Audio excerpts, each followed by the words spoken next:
பகுஜன் சமாஜ் கட்சியின் மாநில தலைவராக இருந்தவர் ஆம்ஸ்ட்ராங். இவர் சமீபத்தில் மர்ம நபர்களால் படுகொலை செய்யப்பட்டார். இந்த சம்பவம் தமிழகம் முழுவதும், இந்தியா முழுவதும் பெரும் பரபரப்பை பற்ற வைத்தது. அவர் மறைவைத் தொடர்ந்து தமிழகத்தில் புதிய பகுஜன் சமாஜ் கட்சியின் மாநில தலைவர் யார் என்ற கேள்வி எழுந்து வந்தது. இது தொடர்பான ஆலோசனை டெல்லியில் நடைபெற்ற நிலையில் தற்போது மாநில தலைவர் பெயர் அறிவிக்கப்பட்டுள்ளது.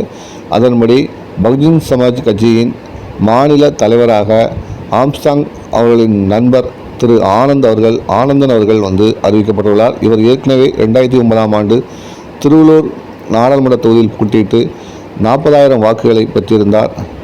ஆம்ஸ்ட்ராங் சம்பந்தப்பட்ட வழக்குகளிலும் இவர் ஆஜராகி வந்தார் என்பது குறிப்பிடத்தக்கது.